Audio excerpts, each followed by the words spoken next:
Assalamualaikum warahmatullahi wabarakatuh.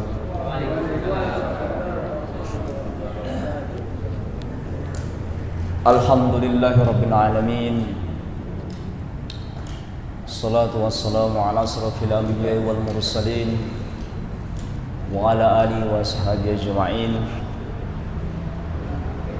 Allahumma salli ala sayyidina Muhammad wa ala alihi wa man tabi'ahum bi ihsan ila yaumiddin. Amma ba'du, fa ya ibadallah, alhamdulillah, segala puji bagi Allah Tuhan semesta alam, yang mana Allah Subhanahu wa ta'ala senantiasa terus memberikan kita nikmat iman Islam, dan tidak lupa juga Allah selalu, memang bukan sifat Allah yang lupa ya, selalu memberikan kita nikmat kesehatan.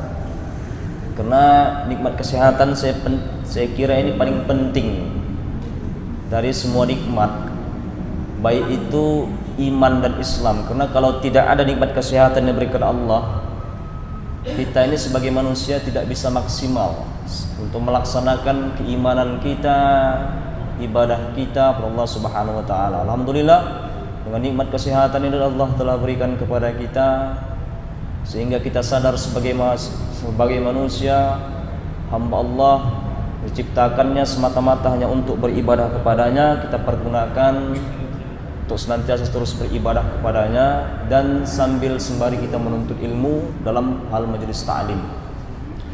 Salawat dan salam marilah kita hadiahkan kepada Nabi besar Muhammad sallallahu alaihi wasallam, karena dengan hadirnya beliau di alam semesta ini sebagai rahmatan lil alamin, dengan hadirnya beliau memberikan suatu pencerahan bagi kita umat yang masih jahiliyah, yang belum tahu sama sekali yang namanya moral etika. Sehingga wajar dalam suatu hadis Rasulullah mengatakan, innama bu'istu liutammima makarimal akhlak. Aku tuh diutus oleh Allah Subhanahu wa ta'ala itu untuk menyempurnakan akhlak. Kenapa? Karena akhlak pada masa Rasulullah sallallahu alaihi wasallam hidup sangat berantakan, sangat berantakan. Wanita tidak ada harganya, sebagai barang komoditi. Laki-laki yang tidak memiliki harta menjadi budak. Dengan hadirnya Rasulullah ini sebagai pencerahan, etika-etika yang buruk, etika-etika yang tidak bagus dibaguskan oleh Rasulullah melalui akhlak. Tentunya akhlak itu bersumber dari Al-Quran.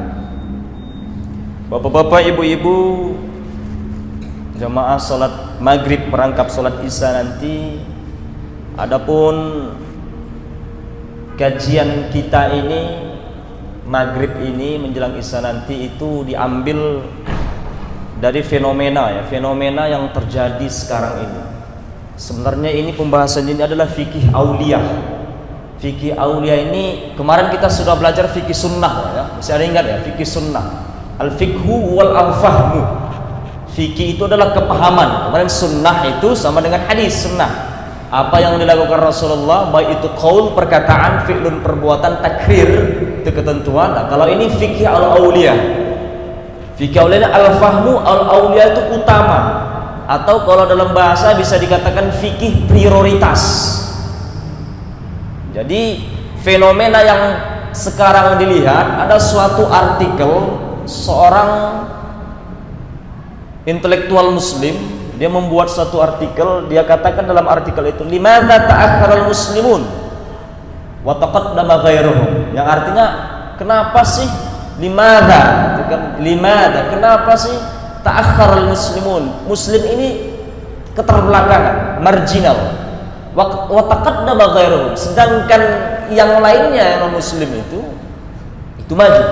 Nah, ini berawal dari kegelisahan seorang intelektual muslim, namanya Amir Syakib Arslan. Dia buat semacam tulisan itu. Kemudian tulisan ini diteliti oleh seorang pemikir muslim yang sekarang masih hidup, umurnya mungkin sudah lebih tua dari kemerdekaan Indonesia, 93 tahun, Yusuf Qaradawi. yang tinggal di Mesir, sekarang tinggal di Doha, Qatar. Dia teliti, ini sangat fenomenal. Disertasi itu kan fikih zakat, itu sekarang sudah diterjemahkan dalam bahasa Indonesia. Ada sekitar berapa ribu halaman fikih itu, disertasi Qaradawi. Ini kita ini membahas fikih aulia. Ini yang pengarangnya Qaradawi. Jadi kegelisahan Amir Syakib Arslan, pemikir Islam ini, melihat fenomena Islam yang ta'akhir, yang keterbelakangan, marginalisasi. Apa sih yang menjadi penyebabnya? Apa sih yang menjadi faktornya? Dalam fikih aulia ini dilihat di Qaradawi, ya, salah satunya apa? Jadi ada beberapa poin yang saya simpulkan di sini. Ini akan saya masukkan dalam kajian kita. Nah, ini kalau katanya Qaradawi itu, kenapa Islam ini mundur? Nanti disimpulkan Pak ya. Jadi sebelumnya saya ceritakan sejarah dulu. Sebelum Islam, pusat ilmu pengetahuan itu berada di Eropa. Sebagian mengatakan begitu, sebagian di di Efrat dan Tigris, Mesopotamia, Biladul Ardiyah, Mesopotamia. Tapi kebanyakan peneliti mengatakan itu di Yunani. Nah, itu sumbernya Mother of Science, Yunani. Terjadi perluasan ilmu pengetahuan yang dibawa oleh Alexander Agung, Alexander the Great. Ini jauh sebelum Masehi Pak ya, sebelum Masehi. Nabi Muhammad SAW datang setelah Masehi. Patokan Masehi itu kan Nabi Isa alaihissalam, Al-Masih. Ada yang mengatakan wafatnya Nabi Isa alaihissalam dikatakan 1 Masehi, ada yang dikatakan lahirnya Isa Al-Masih dikatakan 1 Masehi. Ya, ini patokan yang mana terserah. Ada yang mengatakan lahirnya Isa Al-Masih 1 Masehi, atau wafatnya Isa Al-Masih kemudian dicari kuburannya oleh Helena, didapatkan kembali, naiknya Isa Al-Masih ke atas itu ditetapkan menjadi 1 Masehi. Nah, jadi pergolakan ilmu pengetahuan ini sudah terjadi. Sementara Nabi Muhammad kita mengetahui berapa Pak lahirnya? 571, abad ke-5. Jadi pergolakan ilmu pengetahuan sudah terjadi di Eropa, khususnya di Yunani.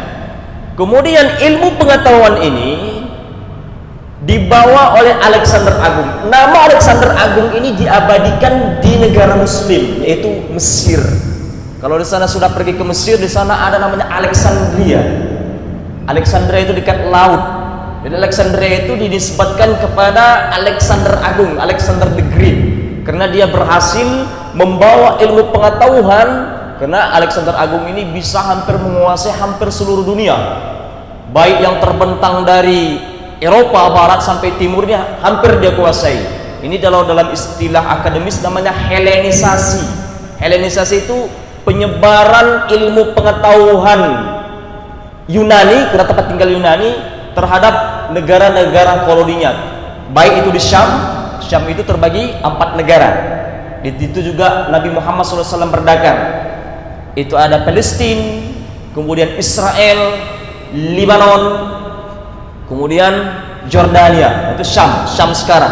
Jadi dibawa Alexander Agung menyeberangi Mediterranean. Kalau kita lihat peta Pak ya, menyeberangi laut Mediterranean, tersebar kemudian ke Syam. Sekarang 4 negara bersebar di situ karena dia jajah negara tersebut, negara Syam tersebut. Dia sebarkan ilmu pengetahuan di situ, karena biasanya kalau sifat raja-raja ketika dia mencaplok mengekspansi negara-negara koloninya, pasti dia sebarkan namanya ilmu pengetahuan yang ada di negaranya. Itu kebiasaan begitu. Sama misalnya Wali Songo berteman dengan para raja-raja Nusantara untuk memudahkan ajarannya, dia berteman dengan para pembesar-pembesarnya sebagai dengan mudah disebarkan ilmu pengetahuan. Apalagi Alexander Agung, dia seorang raja luar biasa, mengalahkan Persia juga, kerajaan Persia disebarkan. Di Persia dia sebarkan juga, di Syam dia sebarkan, di Persia itu sangat luas sekali. Kalau sekarang mengalami pengecilan lagi menjadi Iran. Dia sebarkan juga di Mesir. Ini kan pusat-pusat studi ilmu pengetahuan Islam. Syam, kemudian Persia, kemudian Mesir. Mesir disebarkan juga di situ. Jadi pusat-pusat studi Islam, perpustakaan Islam ini sudah terjadi yang namanya gelombang arus ilmu pengetahuan jauh sebelum Nabi Muhammad datang. Ilmu pengetahuan itu bentuknya itu belum yang namanya terislamisasi, belum dibentengi namanya islamisasi, belum dibentengi nama Al-Quran. Kemudian Nabi Muhammad SAW datang. Nabi Muhammad SAW datang. Ilmu-ilmu pengetahuan yang tadi sudah menyebar, sudah berjalan, sudah ongoing. Kemudian Rasulullah mencoba mengislamisasikannya. Kemudian gelombang islamisasi kemudian diteruskan oleh daulah setelahnya. Wafatnya Rasulullah karena pada peristiwa Rasulullah SAW, Rasulullah SAW fokus terhadap ilmu pengetahuan kepada ubudiyah saja, kepada hal-hal yang tauhid saja. Karena mengingatkan kembali orang-orang yang moralnya rusak. Yang moralnya rusak itu segala sesuatu itu dianggap semuanya yang diberikan pakai materi. Rasulullah itu menghilangkan itu. Karena semuanya segala ilmu pengetahuan itu orientasinya takwa pada Allah Subhanahu wa taala. Agak jauhin. Sudah? Coba ya. Sudah, ini samar apa enggak suaranya, Pak? Lepas ya?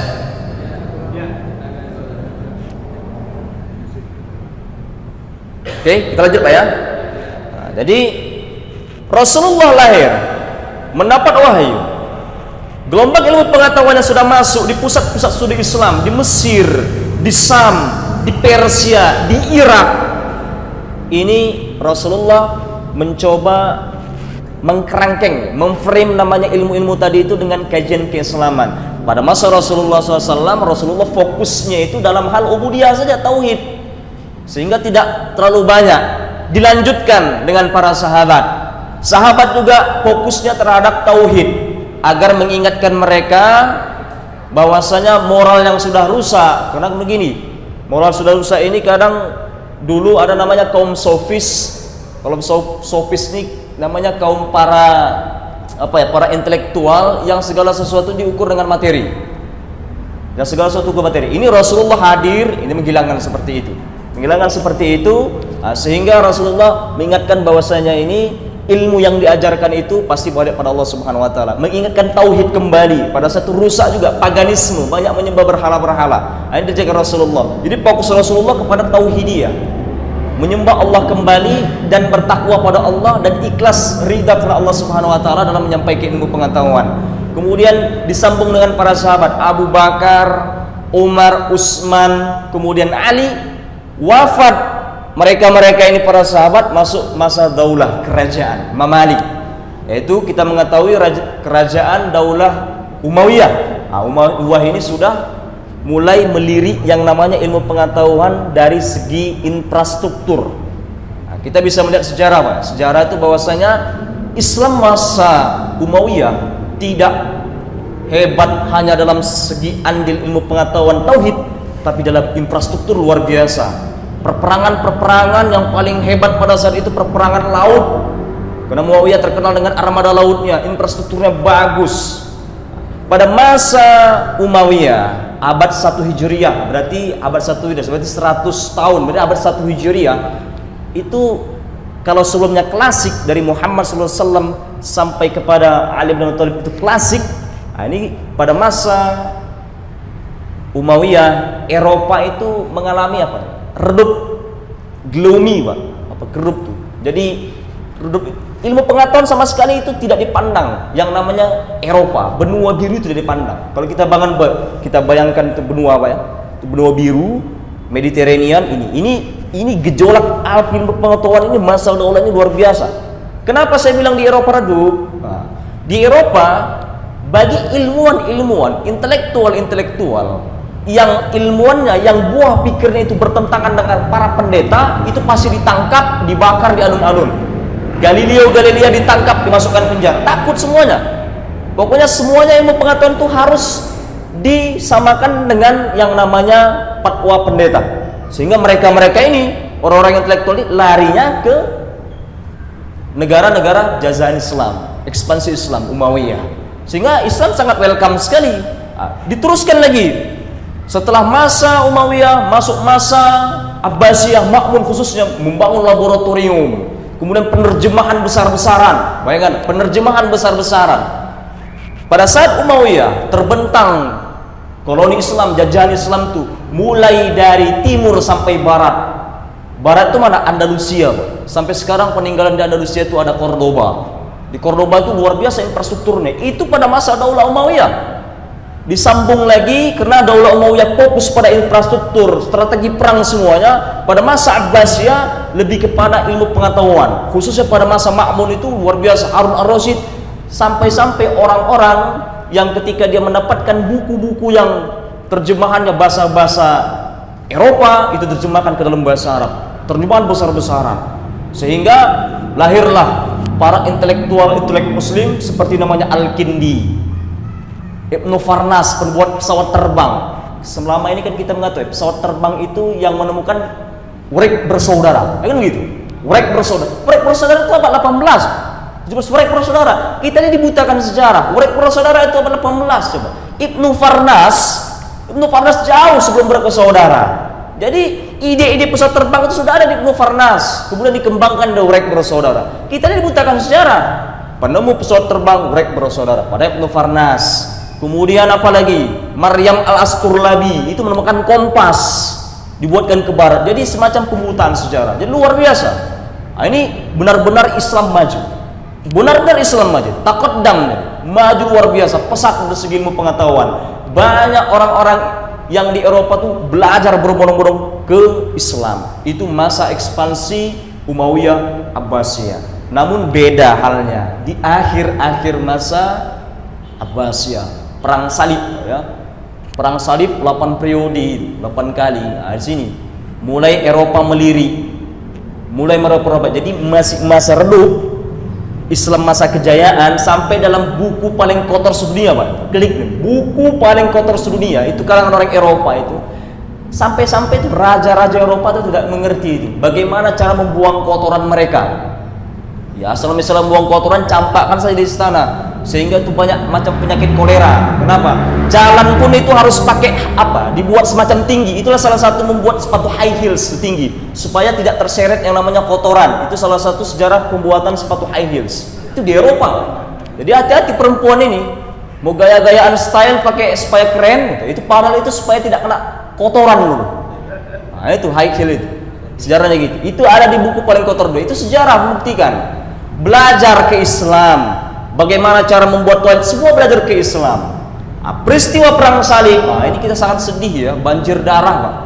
Banjir darah peristiwa perang salib.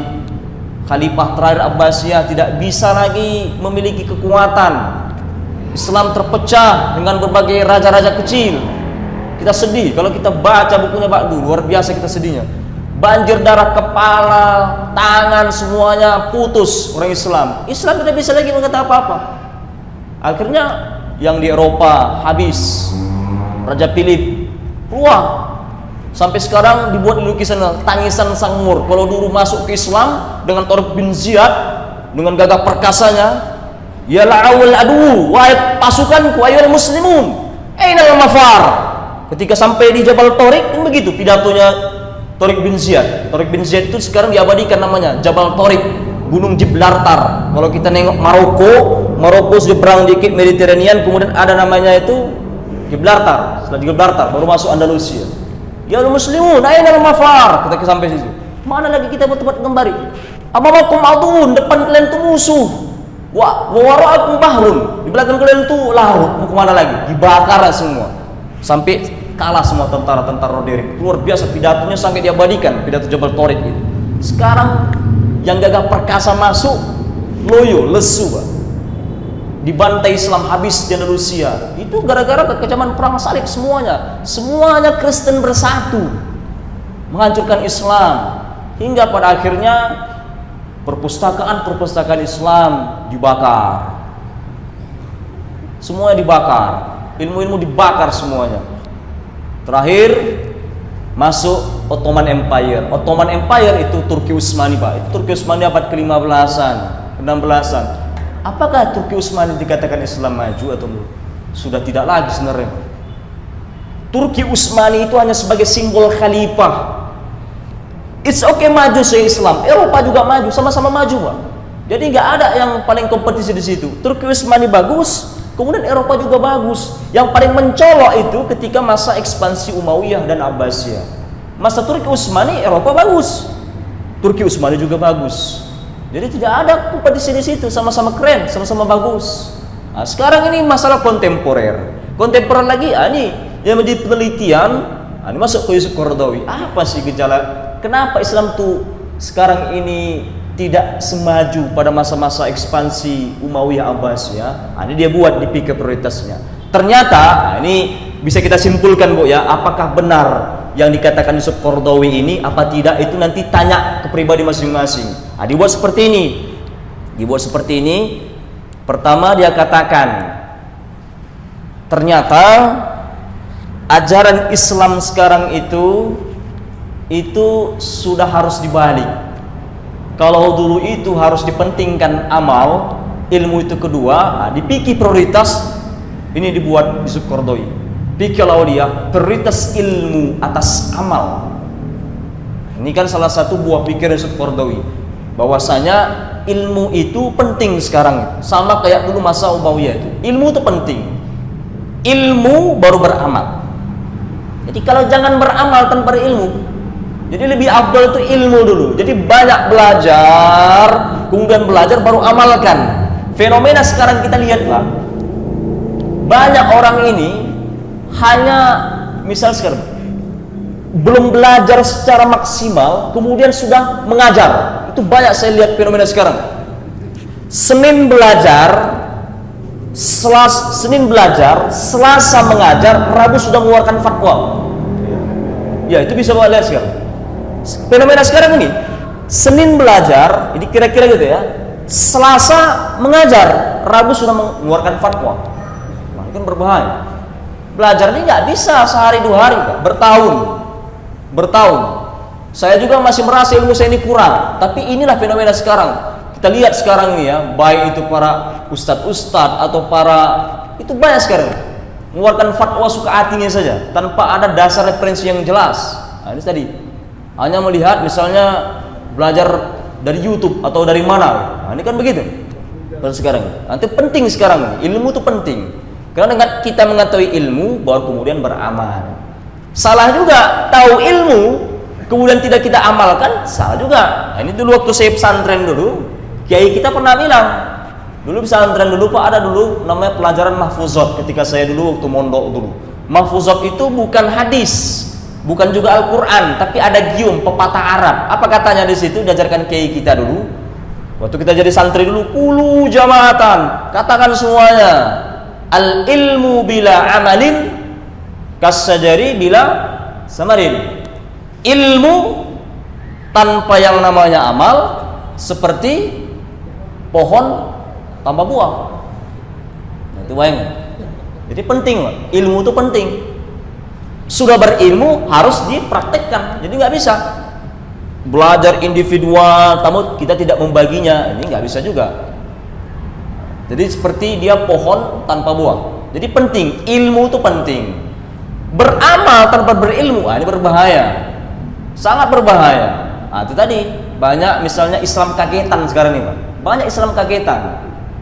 Jadi hanya melihat, dulu Pak saya rasa 10 tahun atau 9 tahun ke belakang, kalau kita masuk kemana-mana, ke bank misalnya, saya contohkan ke bank saja Pak, bank konvensional saja, itu tidak ada yang pakai hijab Pak. Tidak ada. 5 tahun ke belakang, 9 tahun belakang, mau itu bank konvensional yang biasanya tidak syariah, itu semuanya pakai hijab. Nah, ini Islam kagetan Pak. Islam kagetan. Nah, tapi alhamdulillah sebagus, tapi nggak tahu, bentar-bentar pakai hijab, habis itu buka lagi Pak. Ya tengok fenomena artis sekarang. Cuma berapa bulan pakai hijab, buka lagi gitu. Bukan nggak bagus pakai hijab, tapi jangan main-main gitu. Tapi kan begitu Pak, pakai hijab sebentar setahun buka lagi. Nah, itu saya tidak usah sebut nama, tapi yang jelas banyak seperti begitu sekarang. Jadi semacam hijab itu formalitas saja dibuka, bukan benar-benar apa, benar-benar tanpa ilmu dia. Nah, ini sekarang gitu.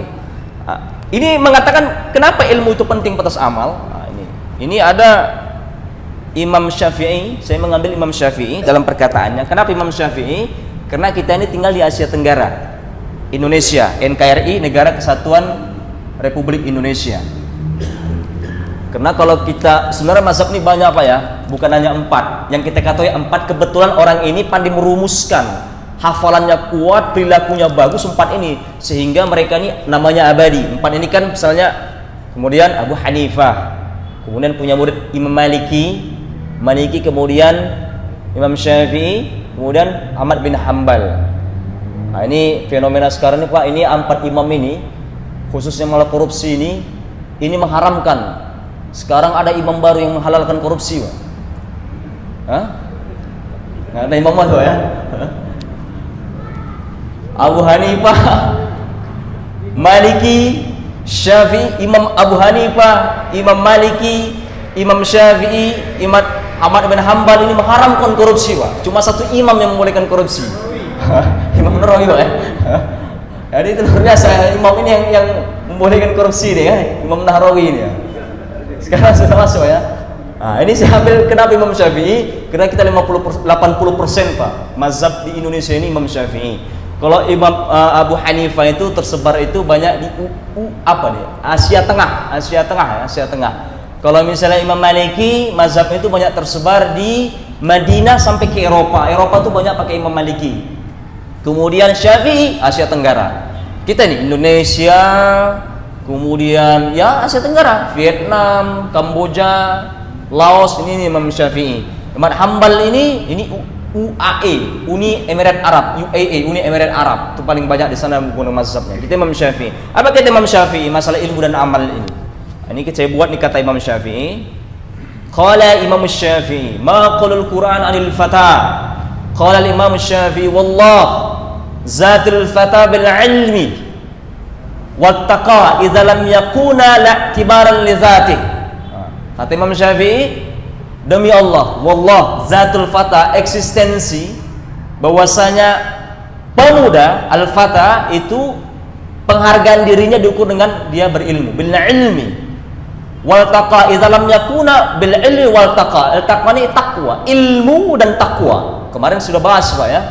Takwa sama ilmu itu kan sudah dirumuskan dalam Al-Qur'an. Quran pertama turun itu masalah membaca. Iqra, saya jelaskan berapa bulan sebelum. Iqra Bismillah, membaca. Tapi ketika dirumuskan di buku Al-Quran, yang dibuat situ adalah pesan takwa. Jadi nggak bisa dipisahkan ini antara ilmu sama takwa. Kenapa? Kalau orang berilmu saja tidak bertakwa, ini berbahaya juga. Ilmunya dibuatkan yang macam-macam. Jadi kalau dia berilmu, ketika dia mengeluarkan ilmunya, pasti ada filter takwa. Jangan-jangan nanti ilmu ini akan aku pertanggungjawabkan di hadapan Allah Subhanahu Wa Taala. Nah itu tadi. Jadi semacam ada filter benteng dalam hati ya. Inna fil jasad mudghah, iza salat jasad kullu wa iza fasad jasad kullu. Ala wahil qalb, itu kan hati. Jadi ada segumpal daging itu di benteng. Jadi benteng kita. Ketika kita mengeluarkan buah pikiran kita dengan adanya takwa, kita hati-hati. Kira-kira ini manfaatnya ada apa tidak? Gitu kan? Karena kan kalau manusia kan 3 sebenarnya. Kullu bani adama idza mata, ya kan? Meninggalkan 3 kan? Pertama, amal jariah, anak yang soleh, ilmu yuntafa, ilmu yang bermanfaat. Tapi saya bingung juga sekarang nih Pak. Dibedakan dikotomi ya, pemisahan antara ilmu umum sama ilmu agama. Padahal kalau dia merujuk ke hadis ini, nggak ada pemisahan itu antara umum sama agama. Tapi di situ pun ilmu yuntafa. Jadi yang namanya belajar itu tidak harus misalnya itu harus ilmu agama saja. Yusuf Qaradawi Pak, Yusuf Qaradawi yang kita bahas sekarang itu, dia punya 7 anak. Anaknya 6 semuanya ilmu umum, fisika, kimia, 1 yang ngikutin bapaknya ilmu agama. Nah ini kadang-kadang kita ngeri, kadang ustaz-ustaznya harus ilmu agama, penting ilmu agama, tapi tidak bijakan spesifik dalam itu nih. Ketika anak Adam mati, meninggal mewarisi 3 saja. Pertama amal jariah, kemudian anak soleh, waladun soleh, al-ilmu yuntafa, disebutkan ilmu yang bermanfaat. Ilmu agama kalau tidak dibuatkan manfaat, sama juga. Ada ilmu agama tidak bermanfaat Pak. Apa membuktikan ilmu agama tidak bermanfaat? Wala tastaru biati sama nang qalilan. Jadi menjual ayat-ayat, menjadi legitimasi dia seolah-olah benar pakai ayat. Nah, ini namanya kan menjual ayat. Nah, ini kalau orang yang terlalu banyak dia pakar agama, kalau mau nggak ada takwanya, kalau mau jahat dia jual ayat. Bisa dia benturkan ayat ini dengan ayat ini seolah-olah membuat opini baru. Iya benar ya, begitu. Nah, ini berbahaya. Makanya disebut tuh al-ilmu yuntafa situ. Ilmu umum bisa bermanfaat. Misalnya dengan belajar fisika bisa mengukur kecepatan cahaya untuk memanfaatkan orang banyak gitu. Jadi di situ ilmu yuntafa. Jadi ilmu di situ tidak ada perbedaan baik umum baik agama. Yang penting apapun yang kita pelajari ilmu baik agama mau umum itu harus memiliki manfaat dengan orang banyak. Ini yang menjadi amal jariah. Nah, itu harus dipahami di situ, Pak. Jadi tidak ada pembedaan antara dikotomi umum dan agama. Umum bagus kalau bermanfaat, agama bagus kalau bermanfaat. Umum tidak bagus kalau tidak bermanfaat, agama tidak bagus kalau tidak bermanfaat. Nah, jadi bagusnya itu ya belajar dan ilmu ini bermanfaat. Nah, ini ya. Wallahu zatil fata bil ilmi wat taqwa. Ilmu, kata Imam Syafi'i, seorang pemuda itu, seorang manusia itu dihargai itu eksistensinya itu kalau dia berilmu wat taqwa. Ini tidak bisa dipisahkan. Ilmu dan at-taqwa. Ini satu paket, Pak. Ibarat laki-laki dan wanita tidak bisa dipisahkan. Idza lam yakuna la i'tibaran li zati. Kalau dia tidak memiliki dua ini, tidak ada harganya. Wa idza lam yakuna la i'tibaran li zati, tidak ada harganya. Falyahzar al-fata man istighala bil ilmi bima la ya'nihi. Makanya hati-hati. Hati-hati seorang manusia, seorang pemuda. Kenapa disindir pemuda di sini? Karena pemuda ini paling banyak waktunya untuk menuntut ilmu. Dia pakai kata-kata fata di sini. Pemuda. Karena pemuda itu sibuk dengan urusan yang tidak jelas, itu berbahaya. Makanya wahai pemuda, falyahzar, hati-hati barang siapa yang sibuk dengan urusan yang bukan tidak menuntut ilmu. Menuntut ilmu itu bukan hanya belajar yang secara formal, Pak, ya. Banyak. Jadi ilmu secara formal di kelas, ilmu secara non formal di luar kelas. Jadi penting membaca, intinya membaca dengan banyak ilmu pengetahuan. Jadi falyahzar al-fata man istighali 'anil ilmi bima la ya'nihi. Hati-hati bagi seorang pemuda, manusia dia banyak menghabiskan waktunya untuk tidak menuntut ilmu. Padahal Al-Qur'an pertama turun ialah menuntut ilmu. Iqra bismi rabbikal ladzi khalaq. Fa anna yaslul halal ummah fil mustaqbal falaysa 'indal fatyah al-ihtimam wal jiddu fi tahsilil ulum syariah. Katanya begini, fa anna yaslul halal ummah, sesungguhnya sedangkan majunya suatu bangsa, yasil halul ummah, majunya yang namanya kondisi umat ke depannya fil mustaqbal, falaysa indal fata, ialah di tangan seorang pemuda yang dia mau menuntut ilmu. Falaysa indal fata al-ihtimam. Kalau tidak ada seorang pemuda dalam suatu generasi bangsa yang punya ihtimam, perhatian pada menuntut ilmu, itu susah maju bangsanya. Nah, ini peran kita ini sebagai orang tua nih, Pak. Orang tua yang mempunyai anak itu tadi disekolahkan. Pendidikan itu penting, sangat penting pendidikan.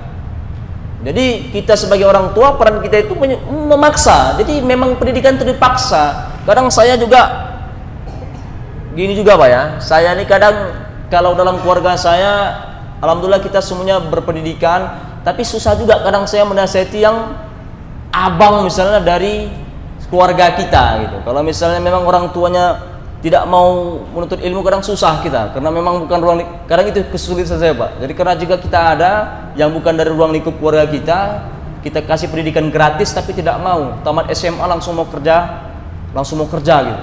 Jadi kan kurang kalau gitu. Bukan apa, tapi penting, namanya pendidikan itu penting. Maju mundurnya suatu bangsa itu, kalau Imam Syafi'i ini itu pendidikan. Pendidikan itu penting. Meskipun ke depan dia nggak tahu kayak mana pekerjaan, tapi namanya pendidikan itu penting. Dia memiliki yang namanya harga diri dengan pendidikannya. Pendidikan itu bukan suatu hal mencari duit, bukan. Banyak orang berpendidikan juga nggak kaya juga, paling tidak berpendidikan. Dengan berpendidikan moral akan bagus. Nah, itu pendidikan penting. Nah, ini Imam Syafi'i menguatkan dalam bukunya. Jadi pendidikan intinya ilmu sama takwa tidak bisa dipisahkan. Ini Imam Syafi'i dia, Pak, ya.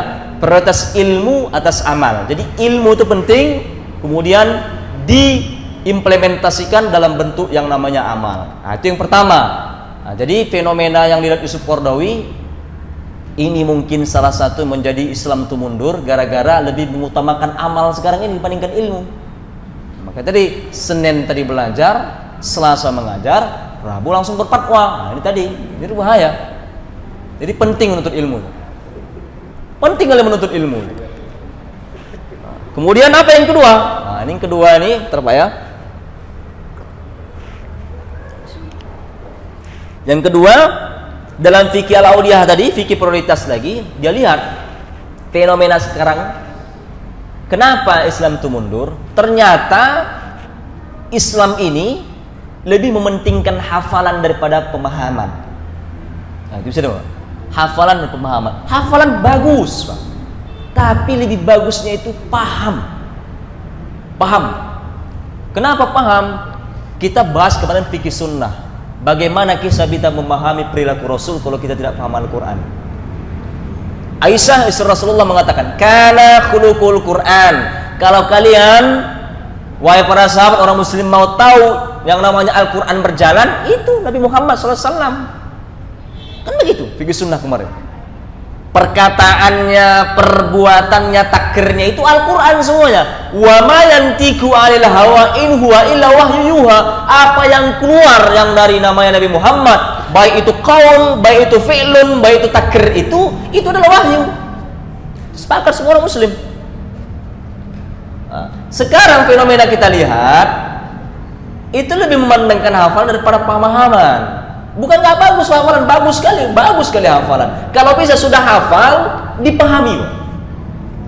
Saya Pak punya program juga untuk diri saya sendiri. Saya itu kalau misalnya subuh itu, saya lebih kepada melihat, mungkin saya yakin di sini Pak ya, Al-Quran ini semua sudah ratusan kali hatam, tapi saya kurang yakin tahu arti yang dibaca itu. Saya kurang yakin. Mungkin ratusan kali hafal, dari Al-Fatihah sampai An-Nas sudah ratusan kali. Tapi belum yakin saya itu hafal itu dari Al-Fatihah artinya sampai An-Nas. Itu kalau kita lihat Pak ya, saya sudah teliti itu. Dari 30 juz Al-Quran, kira-kira berapa persen cerita-cerita Pak? Saya tanya. Itu Al-Quran itu Pak, itu cerita, isi itu banyak cerita, sekitar 70% cerita-cerita. Tapi cerita-cerita bagaimana dulu? Kisah. Nahnu naqussu 'alaika ahsanal qasas, surah Yusuf itu. Dan begitu. Cerita-cerita apa? Cerita-cerita yang mengandung unsur takwa. Hati-hati kalian. Jadi fenomena sekarang ini bukan fenomena barang baru. Sudah ada kaum-kaum yang sudah dimusnahkan. Hati-hati. Kalau nggak mau seperti kaum-kaum seperti itu, ikutilah Nabi Muhammad. Ad, cerita. Thamud, cerita. Apa lagi itu? Ad, Samud, Hamman, Fir'aun, cerita semua. Bagaimana kalau berdebat yang bagus itu? Wa qul qawlan layyinan, itu terhadap orang yang keras kayak Firaun, tapi Musa diberikan pelajaran sama Allah. Wa qul qawlan layyinan, bicaranya lembut kalau menghadapi orang keras supaya ini. Jadi kan begitu. Ini ada dalam psikologi sifat manusia, ada korenis, ada plekmatis, ada sanguistis, kan gitu, ada melankolis. Ini sebenarnya dari situ wa qul qawlan layyinan. Dari sini sebenarnya itu luar biasa Al-Qur'an itu. Itu 70% cerita, Pak. Ceritanya bagaimana? Mengandung iktibar sama kita. Kalau seperti ini menyekutukan Allah, nanti kayak kaum 'Ad, nanti kayak kaum Samud, nanti kayak Fir'aun, ada Hamman, ada Qarun. Nah, itu semua cerita, Pak. Hampir 70%. Yang lain bidang sosial, bidang fikih, faraid, pembagian harta, itu begitu. Alhamdulillah sudah saya baca artinya, Pak. Artinya. Makanya usahakan walaupun satu lembar kita baca sehari, itu baca juga artinya. Itu dulu paham. Jadi nggak ada barang baru. Fenomena-fenomena sekarang hoax itu sudah ada zaman dulu, Pak. Mana hoax dalam Al-Quran? Ketika Abdullah bin Ubay bin Salul memberikan berita hoax, sekarang bahasa modernnya hoax, Pak, ya kan gitu. Kalau dulu hoax sudah ada. Zaman Nabi Muhammad, penyebar hoaxnya siapa? Abdullah bin Ubay bin Salul. Nah, ini sekarang penyebar hoax Papua mau lepas. Nah, itu kan sudah ada sekarang. Dulu ada dulu, Pak. Abdullah bin Ubay bin Salul menuduh namanya istri Rasulullah berzina ketika setelah peristiwa perang, kan begitu. Jadi setelah perang Rasulullah mau balik dengan pasukannya, sengaja itu ada pasukan dibuat di belakang untuk mengutip takut-takut ghanimah. Apa? Ghanimah itu barang rampasan takutnya jatuh, jadi dibuat pasukan tentara di belakang, kalau misalnya jatuh bisa dikutip kembali karena kan banyak ghanimah. Nah, ternyata ketika istirahat di suatu wilayah, Aisyah turun untuk beristirahat sejenak atau mencari air sejenak karena mau bersih-bersih. Tanpa sepengetahuan Rasulullah dengan para sahabat, kemudian pasukan melanjutkan perjalanan, Aisyah tinggal. Kan begitu, Aisyah tinggal. Nah, sudah agak jauh Aisyah mencari-cari, baru muncullah bagian pasukan belakang untuk mengutip ghanimah. Itu pun di cerita itu tidak sampai melihat pasukan dua orang tentara yang belakang itu melihat wajah Aisyah karena pakai cadar. Tapi ketika pasukan Islam melihat siapa yang tinggal Aisyah ini, tunggu dulu, itu berpisah jalan Pak. Tapi dibilang Abdullah bin Sabul, itu tengok tuh, laki-laki dan perempuan sudah berbuat zina, itu pun hoax ini. Sementara dia tidak di situ gitu, tidak tabayun, hoax. Jadi sudah ada Pak. Nah, sini sudah habis ini gua ya. Sudah habis itu hoax tuh dalam Al-Quran. Jadi kalau kita tahu Pak, jadi fenomena sekarang ini tidak ada satupun yang terlepas dari Al-Quran. Cuma sekarang ini bajunya sudah beda. Bajunya sudah beda. Masalah fenomena syirik ada, masalah hoax ada, semuanya ada. Semuanya ada dalam Al-Quran. Makanya kata Yusuf Qaradawi itu, lebih prioritaskanlah itu yang namanya pemahaman atas hafalan. Hafalan bagus, tapi lebih bagus dipahami juga. Karena kalau kita sudah paham, pasti yang namanya kita ketika berbuat sesuatu itu pasti ada filter dalam diri kita. Oh, kalau berbuat seperti ini, kalau kita misalnya seorang bisnis kita mencurangi timbangan, misalnya mengurangi takaran, sudah ada dalam Al-Quran, wail lil mutaffifin. Oh, itu orang bisnis itu hati-hati kan, orang bisnismen hati-hati, orang properti ini cuma dalam Al-Quran semuanya disebutkan, hati-hati. Kalau nggak mau celaka, hati-hati. Jadi benar harus paham Al-Quran. Nah, itu prioritas pemahaman atas hafalan. Itu sudah habis Pak? Sudah jeda Pak ya? Saya rasa cuma dua dulu ya. Prioritas pemahaman atas hafalan, kemudian prioritas ilmu atas amal. Orang kita sekarang kelihatannya lebih berat kepada materi, kemudian istilah diberi pagi itu.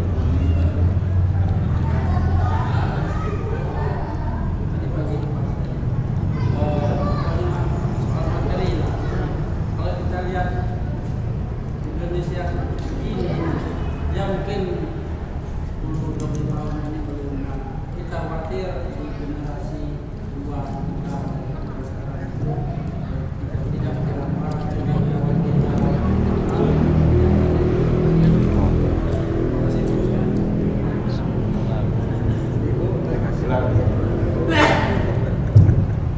Bismillahirrahmanirrahim. Oke, tadi pertanyaan apa?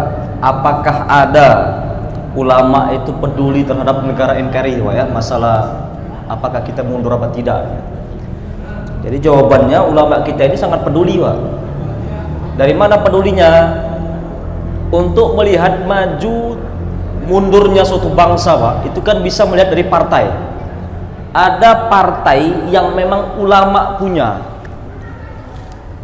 itu aspirasi para ulama supaya fatwa-fatwa mereka itu dipegang. Karena kalau misalnya ulama Pak hanya berfatwa tapi dia tidak duduk di ring satu, misalnya dia tidak memiliki legitimasi hukum, itu fatwanya itu hanya bullshit saja. Ada partai yang memang ulama punya, salah satunya PKB Pak. Meskipun dalam implementasinya itu masih mengalami fluktuatif ya, naik turun Pak. Tapi PKB Pak, kalau kita melihat dari sejarahnya itu kan partai aspirasi para kiai-kiai melihat fenomena bangsa kita ini, NKRI. Kenapa? Hasyim Asy'ari Pak, salah satunya. Hasyim Asy'ari itu salah satu inisiator pembuat partai PKB tersebut. Sehingga nanti cucunya Gus Dur, presiden kita ke-4 Pak ya, yang jadi presiden. Itu kan begitu.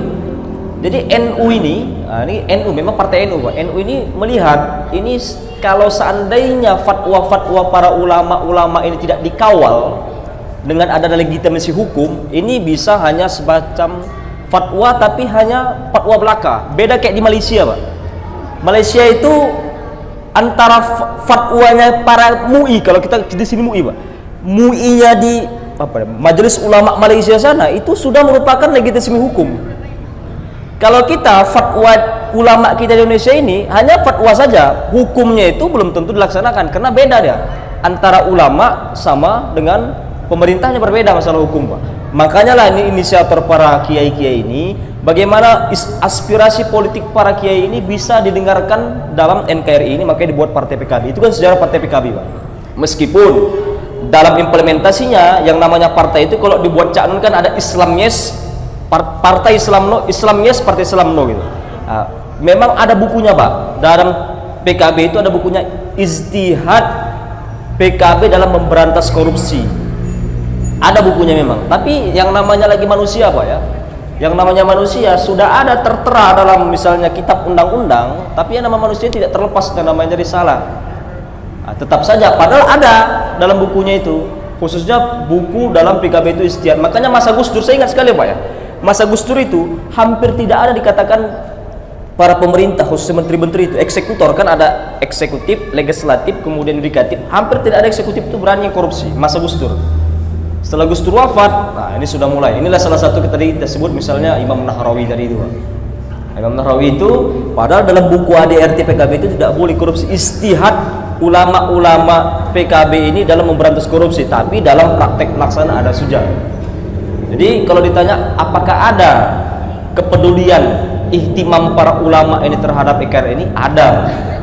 Aspirasinya berbentuk partai. Karena kalau kita mau mengeluarkan suatu buah pemikiran Pak, harus memang namanya partai. Partai ini memiliki legitimasi hukum. Karena dengan partai ini bisa duduk di parlemen gitu kan. Di parlemen ini Pak, khusus legislatif ini orang-orang yang merumuskan hukum.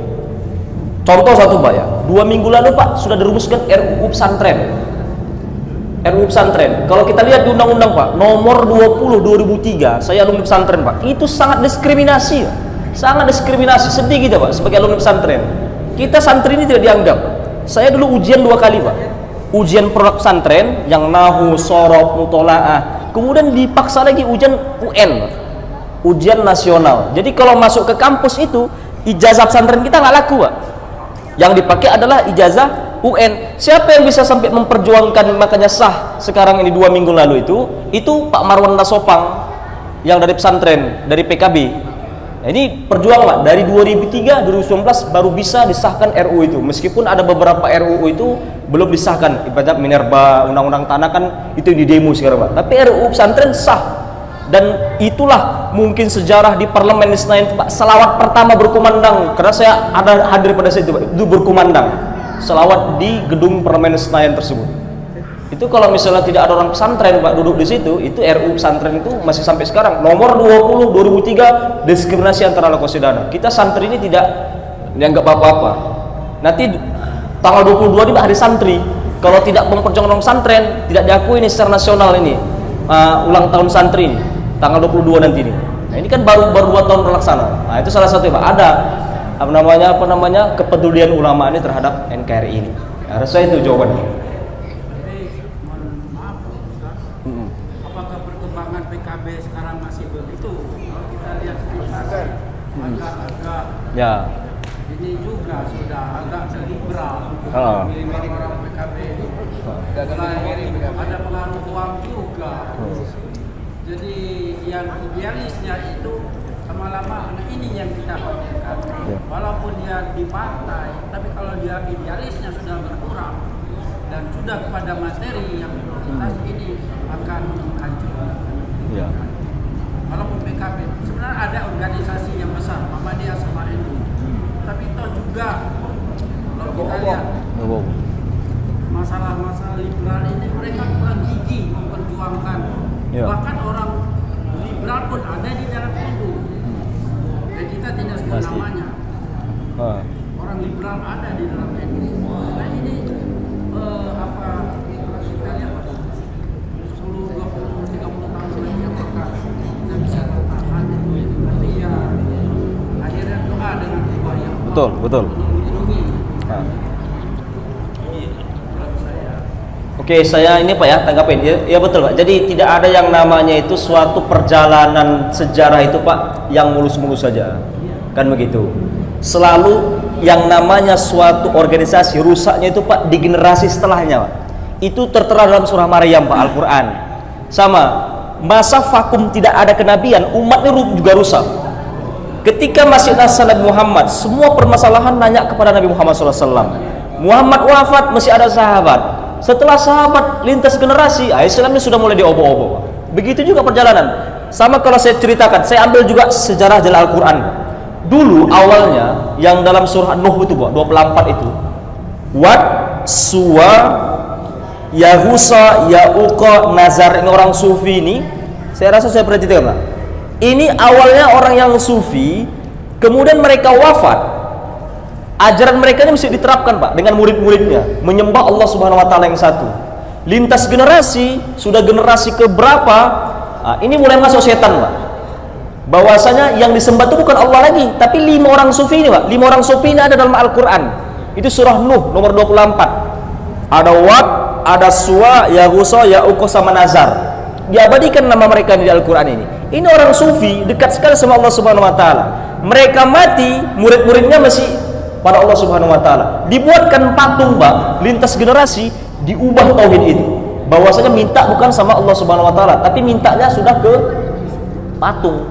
Biasanya itu namanya udah vakum kenabian, Pak, itu rusak. Makanya diutus Nabi Nuh, vakum dari kenabian, Pak. Makanya diutus Nabi Nuh. Dakwah 950. Itu pun yang ikut cuma 9 orang. PKB dalam perjalanan partainya, inisiator pertama para kiai, Pak, memberantas yang namanya korupsi. Lintas generasi, ya itu tadi, Pak, seperti Bapak bilang tadi itu rusak kadang. Sangat rusak karena diobok-obok. Makanya itu kerusakan ini lagi-lagi karena nafsu tadi itu, Pak. Nafsu, tidak ingat lagi kepada titah awal, primordial awal dari pergerak tujuan dibentuk partai ini. Saya rasa gitu, Pak. Jadi tidak ada yang tidak rusak, pasti rusak, Pak. Tergantung memang orangnya. Ya, intinya berdoa, Pak. Kenapa saya bilang berdoa? Ad-du'a silahul mukmin. Kita ini manusia, Pak, hanya memberikan harapan-harapan kepada Allah Subhanahu wa taala. Kita tidak bisa yang namanya mengubah. Kita hanya berharap pada Allah Subhanahu wa taala, karena yang namanya doa ini adalah senjata kita bagi orang muslim. Mudah-mudahan dengan doa kita ini didengar Allah Subhanahu wa taala. Saya rasa itu.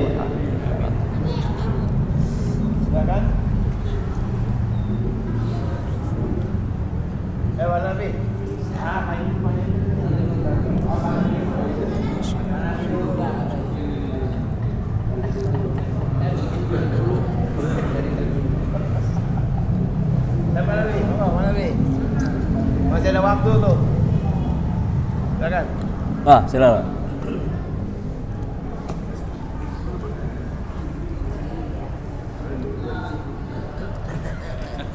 Assalamualaikum warahmatullahi wabarakatuh. Waalaikumsalam warahmatullahi wabarakatuh. Ini Pak Tadi kan kalau kita sekarang generasi Abbasiyah juga. Ya. Abbasiyah juga mulai mengalami penurunan gitu ya. Terus kira-kira menurut kita sejarah Raden Ali itu kita juga punya apa ya? Karena kan misalkan sejarah itu kan pulang kembali ya. Saat kita nanti akan maju kan misalnya. Kasih, Pak. Mana?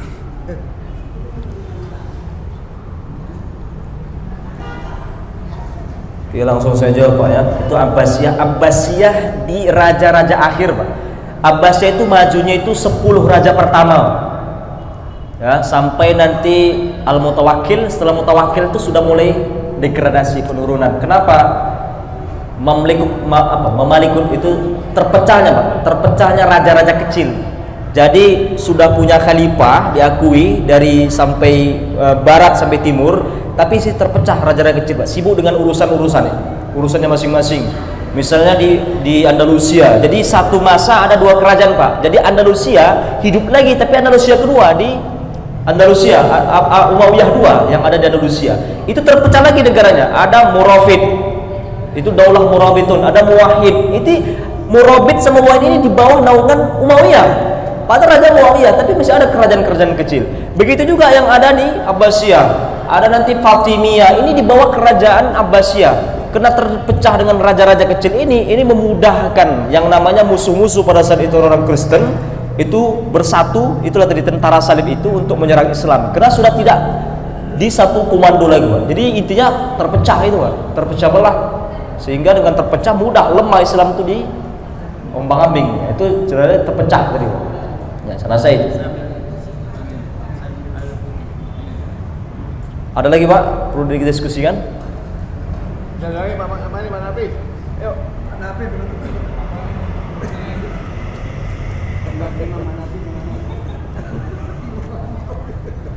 Ya, kita diskusi-diskusi aja, Pak, ya. Tapi di luar itu boleh lagi ya? Karena ini kan sirah Nawawi juga kan? Ya. Kan mau tanya,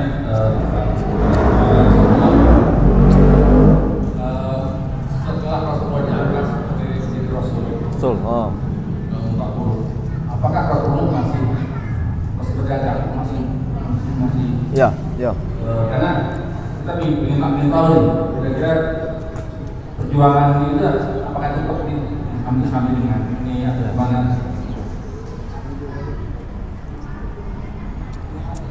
Oke, apakah Rasulullah masih berdagang setelah diangkat menjadi nubuwah, kenabian? Jadi saya kasih periode kenabian. Periode Nabi sebelum diangkat, periode setelah Nabi setelah diangkat itu 40 ke atas, Pak.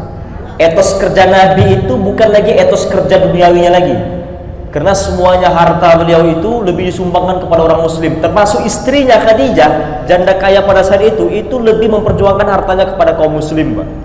Rasulullah pernah tanya, ini sekarang banyak disalahpahami pemuda sekarang, Pak.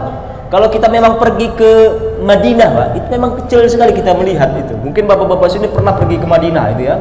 Nah, saya juga pernah lihat itu kecil sekali, Pak. Jadi kalau misalnya dari makam Rasulullah sekarang, itu kan rumahnya dulu di Kubah hitam itu, di depan sana itu kan ada Museum Nabi Muhammad. Itu kecil sekali, Pak, rumahnya itu.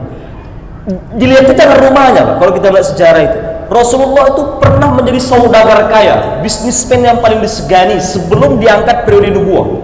Sangat luar biasa. Julukannya Al-Amin. Selama ini orang meyakini Al-Amin itu dipercaya. Dalam bahasa Arab itu Al-Amin selain dipercaya itu namanya profesionalitas. Jadi segala saudagar-saudagar Arab itu percaya bagaimana cara menagangkan harta mereka kepada Nabi Muhammad, dibawa ke Syam atau ke Yaman, nanti untungnya luar biasa dibuat Nabi Muhammad. Inilah salah satu yang membuat Khadijah itu jatuh cinta kepada Rasulullah. Karena luar biasa ini. Al-Amin itu profesionalitas benar. Jujur sekali, apa yang dipegang Nabi Muhammad bertangan dingin, pasti berhasil. Jadi sangat luar biasa. Kalau ibarat sudah PT Muhammad, orang-orang Quraisy, wah luar biasa ini pasti hebat ini, pasti menang nih kalau Nabi Muhammad ini. Itu cara dagang Rasulullah itu. Sampai ditanya ke tentara Romawi juga kan pada saat itu, apakah benar dia itu memang dulu berdagang jujur? Ya benar, begitu. Itu membuat, oh ini memang benar Rasul ini. Itu Raja Romawi pada saat itu, luar biasa. Setelah Rasulullah melihat fenomena jahiliyah, Pak ya, jadi kemudian setelah bilang perempuan menjadi barang komoditi, perbudakan terjadi di mana-mana. Kebiasaan Rasulullah ini kan tahanus. Kalau lu tahanus di depan Ka'bah pagi malam, ini Rasulullah sudah pergi ke Gua Hira. Ke Gua Hira, di atas Gua Hira. Kalau dulu masa Rasulullah sebelum didirikan Zamzam Tower, Zamzam Tower itu kadang kalau kita dari Gua Hira nggak nampak lagi. Kalau dulu nampak, Pak. Kalau dulu nampak. Nah, saya ketika ke atas itu kalau nggak di tembok dengan Zamzam Tower yang Allah itu, Pak, nampak itu. Jadi Rasulullah itu memandang itu di Tanus Gua Hira itu, melihat bagaimana nasib umatnya.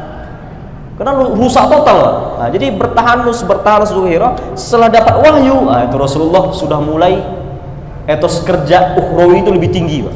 Lebih tinggi, lebih mementingkan kepada umat ini bagaimana akhlaknya itu bagus. Makanya hadis li utami makarimal akhlak itu datangnya setelah periode kenabian. Jadi untuk membagusi moral orang-orang yang pada saat itu memang betul jahiliyah, yang memang rusak total. Jadi apakah Nabi Muhammad itu setelah periode kenabian itu dia berdagang? Tidak seintens ketika dia sebelum nubuwah tadi itu. Jadi lebih kepada dakwah, yang diajarkan mengajar, berdakwah seperti itu, Pak. Karena memang hartanya memang sudah sumbangkan, makanya rumahnya kecil. Sama ini kira-kira, Pak, jangan dibilang itu yang namanya kalau kita mau hidup zuhud, Pak. Itu kita melihat kalau karangan Imam Ghazali, Pak, Bidayatul Hidayah itu. Imam Ghazali itu, Pak, itu sama hidup dia itu sama kayak Rasulullah. Imam Ghazali itu rektor di Universitas Nizamiyah, kaya raya. Bayangkan Imam Ghazali, Pak. Imam Ghazali yang mengarang kitab Ihya Ulumuddin, kitab Ihya Ulumuddin 4 jilid itu, bayangkan. Itu kaya sekali. Luar biasa jadi rektor. Kalau dia ceramah itu, Pak, itu dinaikkan di atas tingkat keberapa itu banyak sekali orang yang mendengarkan ceramah dia ketika musim masa mudanya. Tapi dia merasa gelisah. Ini juga Rasul Muhammad ini gelisah. Apakah ilmu yang aku pelajari sudah bagus? Sehingga dia melakukan khalwat, uzlah 10 tahun ke Syria. Jadi ulama-ulama kaliber pada saat itu, Pak, itu sudah memakai buku dia. Bayangkan, zaman dulu nggak ada namanya HP, tidak ada Instagram, tidak ada Facebook, Pak. Tapi buku dia jadikan referensi. Dia meninggalkan Universitas Nizamiyah, meninggalkan kekayaannya, pergi ke Syam menjadi marbot masjid, Pak. Biasanya kalau pendidikan Islam itu kan belajarnya model halaqah. Ini ustadznya, ini mengeliling mereka ini, kiai ini. Itu yang dipakai itu bukunya Imam Ghazali. Qala Imam Ghazali, kata Imam Ghazali dalam kitab, padahal Imam Ghazali lagi bersih-bersih kacau. Orang nggak tahu Imam Ghazali ini, karena belum ada Facebook, Pak, belum ada HP. Kalau sekarang kalau kita mau tahu presidennya Amerika misalnya, Donald Trump, tinggal ketik di Google, udah langsung muncul mukanya Pak, Donald Trump. Kalau dulu bagaimana mengetahui? Jadi buku Imam Ghazali sudah tersebar, jadikan represi para ulama. Tapi dia tinggalkan namanya kekayaannya, kemudian dia khalwat 10 tahun, dia buat Ilmuddin itu menjadi barbur masjid. Setiap masjid-masjid itu menggunakan referensi buku Imam Ghazali. Nggak tahu yang lagi ngelap kaca itu Imam Ghazali Pak. Ustadz hebatnya ini udah pakai kola Imam Ghazali. Nah, itu Imam Ghazali. Itu dilakukan Muhammad. Ditinggalkan semuanya, jadi fokus berubudiyah kepada Allah Subhanahu Wa Taala. Jadi tetap ketika masa mudanya etos kerja yang tinggi secara duniawi.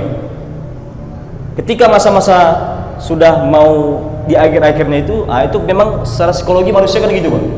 Di masa-masa mudanya mengejar masuk tip ke-40 ke bawah. Ini kalau kita begitu Rasul ya sudah mulailah. Ingat yang namanya mati itu kan. Sambungnya sambungin pertanyaannya. Nah, sekarang kan dalam kehidupan ini kan ada fase tadi kan? Ya, fase. Katanya setelah 40 ya. fase itu harus sudah mulai ke arah rawinya Ya. Nah, ini kan terkadang kita kan juga harus menjadikan itu sebagai ibrah juga kan? Ya. Kalau kehidupan Rasul itu juga sebagai dari ibrah bagian mungkin apakah itu sunnah itu saya nggak tahu. Nah sekarang kan karena kehidupan dunia kita sekarang kan sangat ini intens nih. Justru di umur 40 itu karir lagi bagus Ya. nih. Kalau udah bagus-bagusnya kerja lagi tinggi-tingginya, akhirnya rawinya jadi tetap karena kan ini kan ada waktu yang dihabiskan untuk ibadah, ada waktu dihabiskan untuk kerja ya. Karena kan membagi susah kan membagi ini kan. Ya kan? Nah, kalau ini tetap tetap tinggi ini dunianya, ininya akan keteteran kan rawinya. Nah, di situ tadi yang saya apakah ini juga bagian dari contoh yang harus juga kita jadinya itu Ya. pola ini ya Rasul ini. Apakah para Rasulullah setelah 40 periode Nabi Muhammad jadi contoh Pak? Iya saya Pak. Saya sebutkan apa ya 10 orang terkaya dunia saya Pak. Itu mengikuti pola Rasulullah. Saya bilang Jack Ma Pak. Kalau Bapak Jack Ma tahu Pak ya yang punya Alibaba Group. Alibaba. Kalau Bapak dengar ceramahnya Jack Ma itu apa kata yang 40 tahun ke atas itu? 40 tahun ke atas itu menikmati hasil kerja Pak. Makanya kalau mau kerja totalitas kerja keras itu di masa muda. Jadi ketika 40 sudah bisa hanya memantau saja, harus lebih banyak kepada ya untuk beribadah. Kalau Jack Ma karena dia bukan orang pada saat itu dia bukan komunis, maka lebih menangkan diri. Nah, itu kalau Peter Jack Ma umur sekian 20 sampai sekian itu betul etos kerja. Jadi memang mengikuti kalau kita sandingkan ke Rasulullah. Ini memang itu Rasulullah itu kan dia hadir di bumi kita ini, di tengah-tengah kita ini memang menjadi contoh teladan sekali. Intinya apa? Supaya kita itu tidak hanya mengikuti periode akhir Rasulullah yang mementingkan ukhrawi, bahwasanya kita penting juga yang namanya duniawi itu. Dunia itu kapan dikejar? I'tanim khamsan qabla khamsin. Masa mudamu itu, Pak. Syababaka qabla suyuh. Masa muda itu benar-benar dibuat mau belajar, mau berbisnis, semua dicari materi. Karena 40 tahun itu lebih baik kita beribadah pada Allah, pada keluarga, dan begitu Pak. Jadi betul Rasulullah luar biasa kalau kita renungi perjalanan sirahnya itu Pak ya. Jadi kalau sudah menjadi tren sekali bagi anak muda ini 40 itu seharusnya tidak usah lagi mengejar, tapi bagaimana kita membina aset-aset kita yang sedang. Makanya sekarang inilah kita bagaimana caranya benar-benar etos kerja yang paling tinggi. Ya, saya rasa itu Pak. Kamu lihat tengok sirah Nabawi itu.